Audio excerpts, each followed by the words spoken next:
Yo, what's good with y'all? You know what, man? Fuck the intro, bro. I'm getting straight into the video, bro. And I gotta go off on a little rant real quick, alright? Because with this first player coming up, I really want to talk about it in this whole situation, you feel me? Without talking about it too long or too extensively, because at the end of the day, we're just NBA fans and we don't know what's going on behind the scenes and with the NBA office, etc., etc. But look, Ben Simmons is the first player I got on this list. How far convinced him to that? Well, he's got to get a jump shot.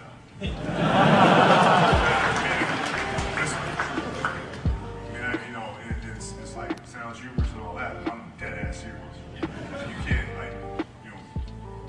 because if not, he'll regret it when his career's over. And you look at what he's doing now without that is astonishing. Imagine you can shoot the ball. What does that open up for you? You don't want to retire. No, seriously, you don't want to retire and look back and go, man, if I just had a jump shot, what would I have done? You don't want that. You don't want that. So I don't care if you have to lock yourself in the gym 10 hours a day. If this kid gets a jump shot, it's a serious problem. Hey, yo, if this nigga don't end up having a superstar season, talking about damn near an MVP conversation this year, bro, for the way he's been acting with the Philadelphia front office. Look, I know social media ripped him to shreds after what happened in last year's postseason. And as I said on previous videos, I do feel like Ben Simmons isn't a trash player the way social media made him seem to be. Yes, he can be very passive at times. And yes, obviously he can work on his jump shot, free throw shooting in his perimeter game. But at the same time, you know, the hatred that he was just getting off of the media was a bit excessive. And I do know that could have played a possible part in some mental health issues that people don't really want to talk about often. But okay. But again, you're a grown-ass man, bro. Deal with it or just get better. Ben Simmons is not the only player in the NBA to have ever gone through some media hate like that before. There have been other star players that have obviously gone through the same thing. James Harden, LeBron, Paul George. Remember when Paul George was such a huge fucking meme about Durant when he went to the Warriors? There's plenty of examples, but look, they all went into their team. They all participated in games. They didn't just sit out because they didn't like how the way things were handled. So here's my take on it, and I'm just gonna leave it at this. We never know what happened in that front office, and I'm not gonna sit up here and act like as if I do know. Now, with the way he's acting, like I said, it's very, very childish if you're asking for my opinion, but it gotta be something real deep. Somebody has to have, like, fuck this nigga mother or something like that. I ain't trying to be disrespectful, but, like, you feel me? Like, something had to happen real deep between somebody in that front office or roster, you feel what I'm saying? Because, yeah, this is a grown-ass man we talking about here at the end of the day, and he's getting paid millions of dollars. Like, the fan base supported you while you were there for the most part, you feel me? They just expected more out of you. At the end of the day, he's a normal nigga. Us fans don't know him personally, and we can't act as if we do. But the way he's going about this and the reports that just be coming out instead of him saying this blatantly, you feel what I'm saying, which is another thing, like, it's very childish, and I don't know if it's really going to help him the way that he thinks it is. On top of that, with him making recent comments, I don't know whether it's true or false, but him making recent comments about not wanting to play with Joel Embiid and him not wanting to meet up with his teammates, it's like, yo, regardless of whatever situation might be happening behind the scenes, I'm pretty sure Ben Simmons has had some type of friends in Philadelphia with his teammates. I know they've been making a lot of moving pieces, so maybe not many long-term friendships, but Joel Embiid was probably the longest tenured teammate that he's ever had in his career. And the fact that he's already making the recent comments that he's made about Joel Embiid, it's just like, all right, anyway, like I said, I don't want to make this rant too long, but look, Ben Simmons, with the way that he's acting this offseason with, you know, this diva-like mindset, I don't want this to become a trend with new NBA stars. And like I said, if you're going to act this way, Ben Simmons, I really sure do hope your play and whatever team you end up next season really does showcase why you're acting this way.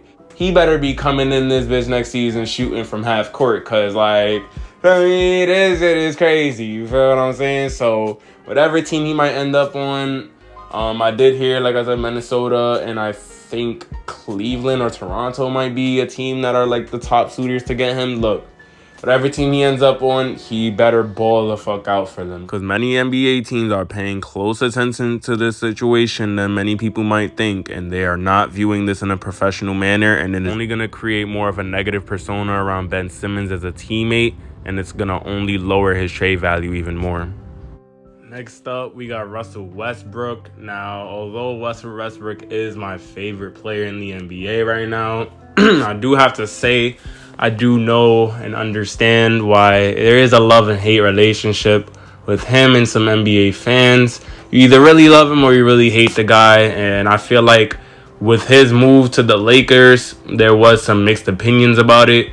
And I'm going to keep it a buck on my end. I feel like this move to the Lakers can go really good or really bad. We do know that Westbrook, of course, is a star. He's an explosive and crafty finisher around the basket. And although he is given more credit for being an excellent slasher more than the percentages may show, we all do know that is where Westbrook lives and dies, and is around the basket. It is the best part of his game, and his ability to drive into defense and penetrate and kick out to shooters or just to an open teammate. He's probably one of the best in the league at that. We can't deny the fact that every team he's been on, he has been a positive for them, and especially for the secondary stars that they put around him. Probably excepting Houston, though. That one's a bit controversial. Now, whether he can be a best player on a championship team, his career has obviously proven that he can't be the best player on a championship team or bring his team to that level of a finals or winning a championship. But that's okay, because there's only like 3 or 4 players in the NBA that even have the talent to be able to do that. And not every superstar has that talent to be able to do that. You feel what I'm saying? Just because someone is good or great at the game of basketball in the NBA doesn't mean that they're always suited to be able to carry their team to a championship the way that a lot of fans expect. But I think we'd all agree or come close to agreeing that this team the Lakers have is probably the best team that Westbrook has ever been on in his career. And now that he's playing alongside LeBron James and Anthony Davis, who are 2 of the top 10 easily best players in the league right now, there's no more excuses we could really give Russell Westbrook in terms of the talent he's had on his teams now. And with that being said, I do feel like, you know, with him being known to have a very high usage rate alongside LeBron, who has a high usage rate as well, we do know who is the better player between the two and who we'd want more with the ball in their hands.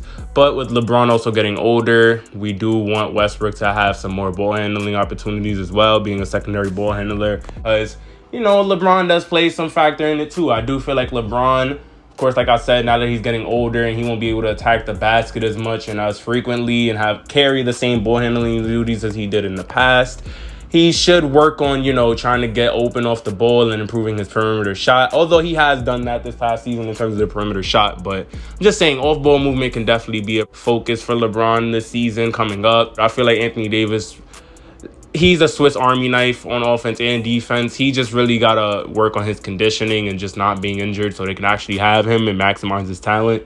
And with Westbrook, I'd say he got to, like similar things. He got to work on his off-ball movement, taking less of a ball handling responsibility. You know, I'm assuming he is willing to cater to having a lower usage rate being on this Lakers team.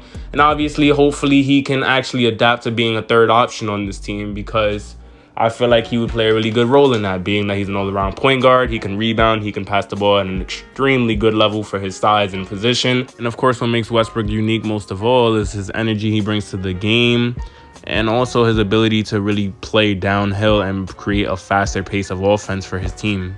And of course, he can score the ball, as inefficient as it can be sometimes. Now, also, if Westbrook could work on the perimeter jump shot, and I'm not even saying he got to be like Steph Curry out there. If he could even bring his three-point percentage to the league average, would be cool. You feel what I'm saying? But let's not be unrealistic. Westbrook's going to be Westbrook. We can't expect him to just become some spot-up guy who is okay with just being, you know, a regular role player. He's still going to have his moments where he takes some bad mid-range shots, or where he over dribbles in a possession, turn the ball over a bit too frequently, or ignore a pass to take his defender off the dribble. But I will say, despite all of that and all the other ways he impacts the game, I believe he should be a positive for this Lakers team. And I would say him alongside Carmelo Anthony definitely have the most amount to prove out of anybody on this list, given their ages and amount of talent on this team. This team with the Lakers, man, you know, it can go really good or really bad with him, and I feel like there is no in between with this. So as him being my favorite player, I hope for the best. Given their career history and controversial style of play, this is the most amount of talent that both of them have ever had on a team, and they're going to be expected to be some big contributors in order for the Lakers to win a championship this year. Next up, we got Dennis Schroder, and he headed to Boston this previous offseason after accepting a 1-year, $5 million contract, which we all can agree is way less than the original contract extension he was offered from the Lakers reportedly, which was worth 4 years, $84 million, I believe. And yeah, he turned it down because he believed that he deserved way more and that his talents was worth more. I don't know how much he was expecting to make, but I mean, Dennis Schroder is definitely not a bad player by any means, and I don't think many people believe that, but I don't think many people also believe that he's an all-star, superstar caliber player, capable of averaging you about 15 to 18, 19 points on decent efficiency, and whether he's starting or coming off the bench for that team. He's a quality scorer, crafty scorer. I feel like, you know, he's an underrated defender. Given his size and weight, he might not be able to pressure many point guards, and again, like I said in a previous video, you know, there's so many good point guards in the league. I mean, it does overshadow what he does contribute to a team on offense as well. But I mean, let's keep it a buck. He's definitely not no max contract player. I think that the Lakers contract extension they gave him was more than generous, if not, you know, around his worth. And I mean, he's going to have something to prove this year. He's going to be playing with a chip on his shoulder for this year. I feel like he's going to be even more motivated to even play better this year for the Celtics. Or it could go bad and he, you know, is attempting far too many shot attempts or over dribbling in a possession or being very tunnel vision. Who knows? We obviously know who the two primary scoring options is for the Celtics, which is Jaylen Brown, Jason Tatum. And if Dennis Schroder gives them a problem, I mean, I don't think they would have much of a problem really benching him, being that his contract is very low. Now, on top of that, I mean, dude's a professional, so I doubt he'd do that anyways. But like I said, he's going to be playing for a contract this season, and there are definitely questions about the mentality he's going to go into the season with. He's going to play with the mindset that he's playing for a contract and trying to get a bigger contract for the following season.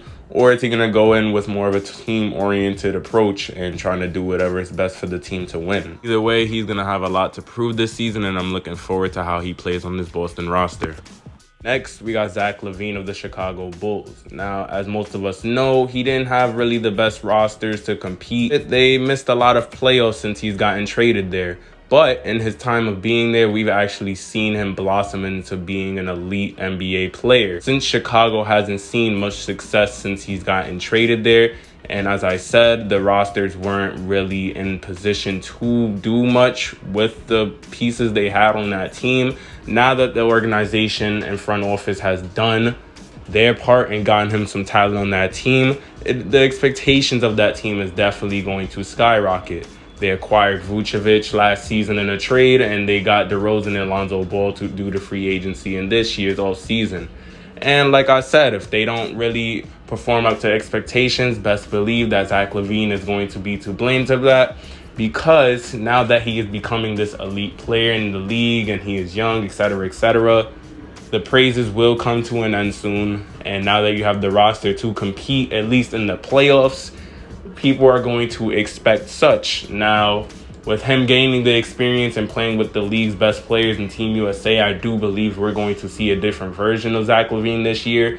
And we're really going to see the best version of himself and the Chicago team. But best believe the expectations is high for him as a player. And if he become a superstar and make that next level jump, and for the rest of this team to compete in the playoffs and in the East. Now, I'm not saying the expectation is for them to win a championship next season, of course, by any means, but the expectation definitely is for them to make it to the playoffs and in further seasons to eventually make it further than that.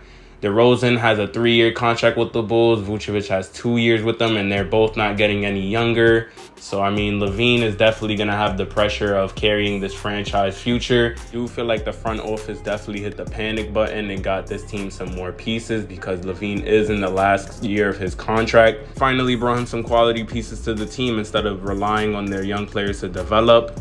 And they're also reportedly in conversation with LaVine for a contract extension. So I do believe that they are trusting him to carry the weight of his shoulders of, leading this Chicago rebuild. Now with this next one, it's a weird one because out of all the players on this list, this player has dealt with the most durability issues.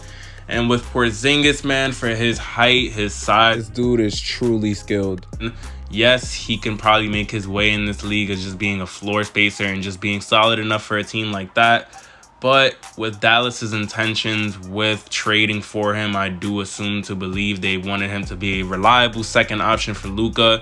And although he has played pretty well in the regular season, averaging them about 20 points on solid efficiency, he does have his inconsistencies at times. And I even feel like in last year's playoffs, he's shown a very strong hesitance to really play bully ball or finish around the basket as he used to with the Knicks. Now, this might be weird saying, but I feel like we really experienced Kristaps Porzingis' athletic prime with the Knicks. Given this man's injury history in the past 5 years of his career, he is going into his 6th NBA season. The man is 26 years old and he has yet to play a full NBA season. Last year, he played about 43 games, and the year before that, he played only like 57 games. Last year's postseason, we witnessed the Clippers run small ball against the Mavericks, and it ended up working, which is actually wild as fuck because in the postseason prior, he was actually the biggest mismatch on the court because the Clippers didn't have anyone big enough to really stop him from being an in-and-out threat. He averaged almost 24 points in the 3 games he played against them, and many people view it as if he was healthy for that series in the year prior, the Mavericks possibly would have beaten the Clippers that year. I'm sure Dallas, with having Porzingis back for the series last postseason, expected a different outcome for them, being that Luka can finally have some help in terms of a second scoring option. But yeah, Porzingis really laid an egg, bro. Like, he showed a complete lack of aggression finishing around the rim on smaller defenders. I understand that they trapped him and shit sometimes, but he really just was very tentative. He averaged about like 5 fucking rebounds that series. And offensively, he was just a complete negative for them, and it really costed them the series. It was like Luka was a one-man wrecking crew out there for real. The Clippers were running more of a small ball lineup, and the Clippers were just hitting them with switches on damn near every screen. And Luka's case, I mean, he was just killing anybody that got switched onto him. But in Porzingis' case, it was like damn near every time he got switched onto a smaller defender, he wanted to take some like fadeaway shot. It was really as if Porzingis was just on the court to be like a floor spacer for them, to be real. Like, I don't know if he was playing like that in fear of possibly getting injured again, or if it was just a mentality thing. But again, Porzingis is only 26 years old with hella potential and hella skill. And in my opinion, he's probably the most skilled 7'3" big man we have ever seen in NBA history, just being real. But with that being said, though, if they can't rely on him to be a reliable second scoring option for Luka, then I can see this franchise going in a different direction. But anyways, y'all, that being said, man, I hope you guys enjoyed the video. That is the players I think that I will have something to prove this upcoming season. It's been Swervo Hoops talking about some hoops, man. If you guys enjoyed the video, don't forget to like the video and subscribe to the boys' channel, man. Look by my name. I know y'all see no price tag, bro. It's for free over here. You feel what I'm saying? But y'all be easy, though.